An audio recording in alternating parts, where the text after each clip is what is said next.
It was June 14, 2015, when neighbors noticed something strange about the small pink house at the end of West Volunteer Way.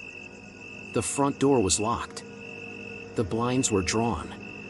And Dee Dee Blanchard, usually so visible, so loud, hadn't been seen in days. Then a cryptic Facebook post appeared on her profile. "That bitch is dead." Then another, "I fucking slashed that fat pig and raped her sweet innocent daughter." Her scream was so fucking loud, lol.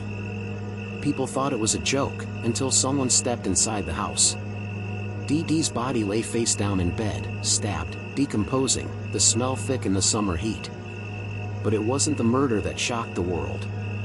It was what came next.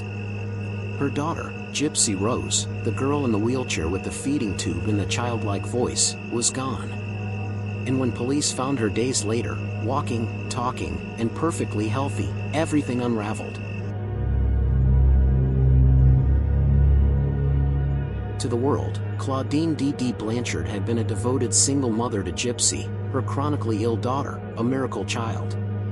Dee Dee had always presented herself as the ultimate caretaker, a woman who gave everything for her child. After fleeing an allegedly abusive ex, she arrived in Springfield with nothing but a trailer of medical supplies, a wheelchair, and a sick little girl. Gypsy was 8, Dee Dee told people. She had leukemia, muscular dystrophy, severe asthma, a seizure disorder. A sleep apnea machine buzzed beside her at night. A feeding tube peeked from beneath her shirt. Bald from chemo, teeth rotting from medications, she seemed like a child frozen in time. Doctors came and went. Specialists rotated in and out. Diagnoses piled on, one after the other, as Dee Dee guided their hands and words. She kept thick binders of medical files, organized, color-coded, unquestioned. She said Gypsy had the mental capacity of a 7-year-old, though she was older. Always older than she seemed. And Springfield responded. Habitat for Humanity built them the pink house. Make-A-Wish granted trips to Disney World. Celebrities visited. Donations came pouring in, wheelchairs, medication, money. No one questioned the story. Why would they?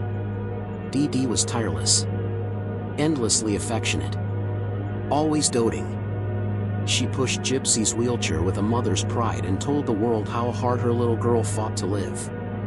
She talked about Gypsy's near-death experiences, her collapsed lungs, her miraculous recoveries. The image was perfect. Too perfect. Behind that image, something far darker was growing.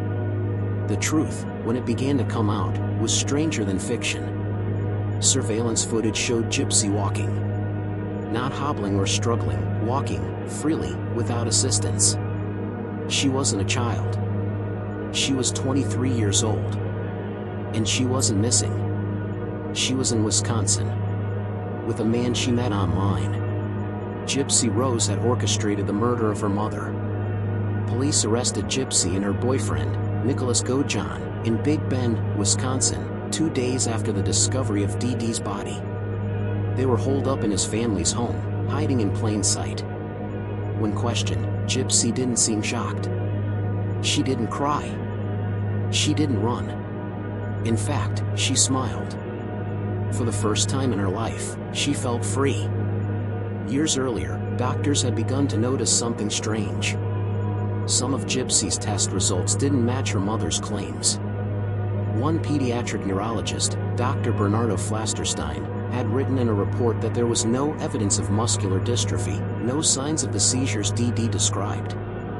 He suspected Munchausen by proxy, now known as factitious disorder imposed on another. Dee Dee never returned to that doctor again.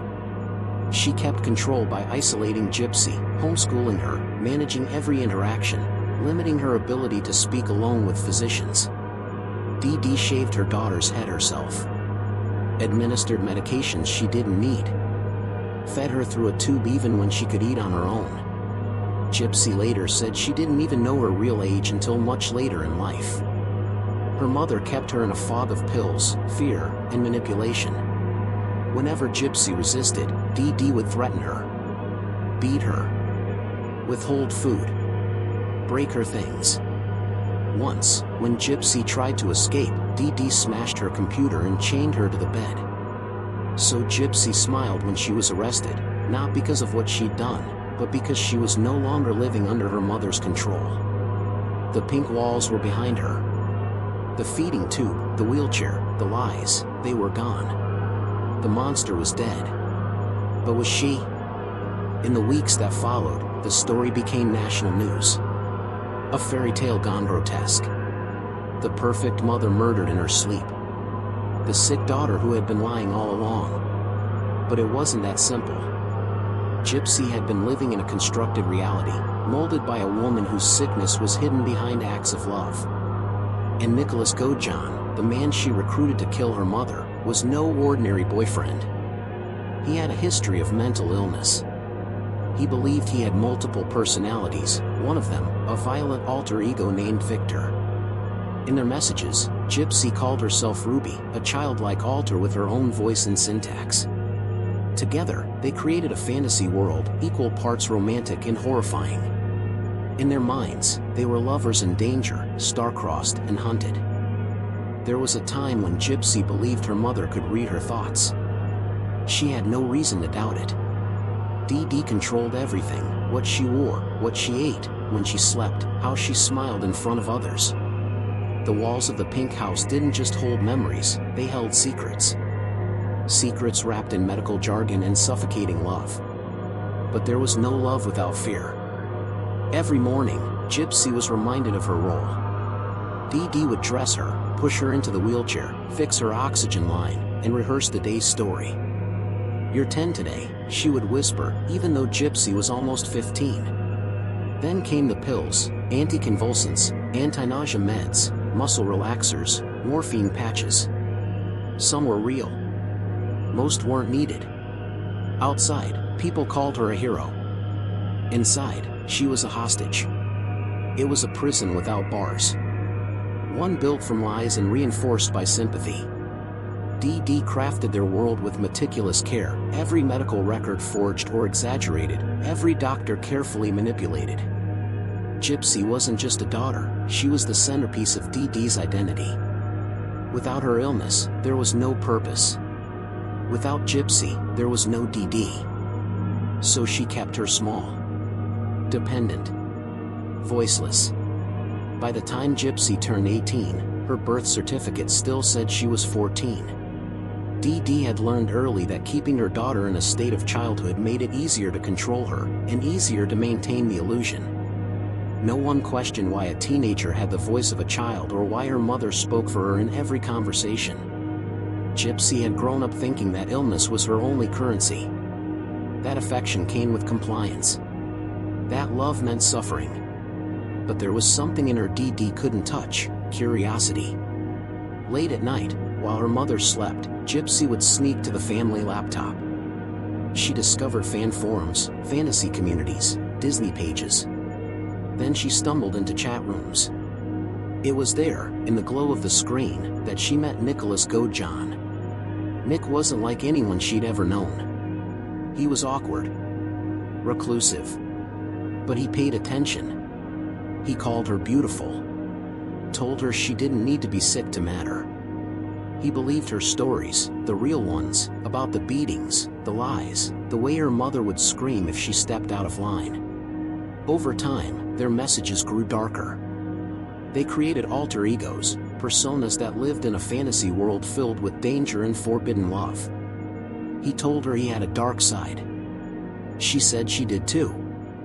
They exchanged photos. Then secrets. Then plans. It wasn't impulsive. It was desperate. Gypsy began leaving clues. She told a friend online she was planning something big. That she was scared but ready. That her mother would never let her go unless something happened. So she made it happen. On June 10, 2015, Gypsy unlocked the front door of their home and handed Nick a knife. Dee Dee had gone to bed early, as usual. She was taking sleeping pills. Nick waited in the bathroom, gloves on, eyes wide. Gypsy hid in the bathroom closet, hands over her ears. She said she couldn't watch. She said she didn't want to hear it. But she did. Dee Dee never screamed. The knife entered her back over and over until she stopped moving. The room filled with the wet sound of blood. Nick emerged, smeared and shaking, eyes alight with something far from sanity. Gypsy stepped out of the closet and smiled.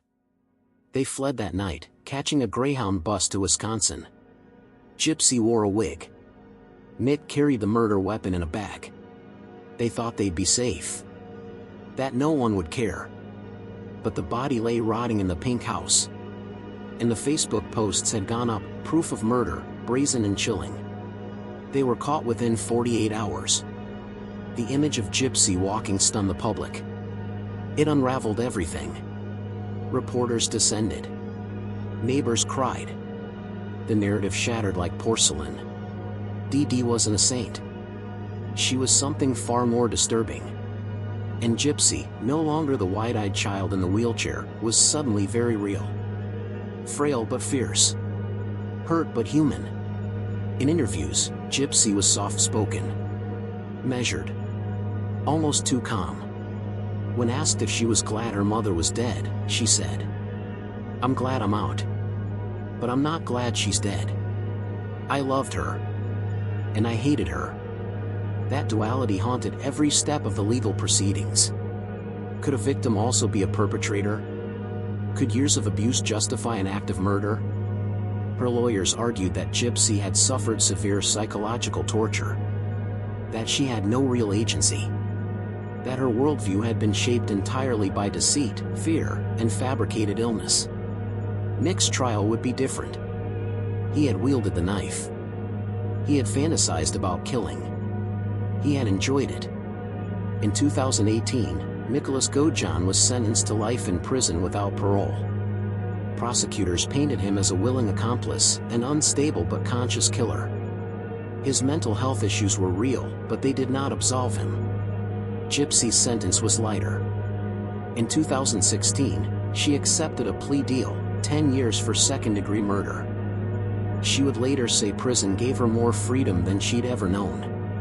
She could walk, eat, read, sleep in peace. She could live. And yet, the trauma lingered. What happens to a child raised in a lie? A life built on sickness and sympathy, where even truth is weaponized. Gypsy Rose was never allowed to grow up naturally. Her story was curated. Her body manipulated. Her mind imprisoned. When she finally took her freedom, it came wrapped in blood.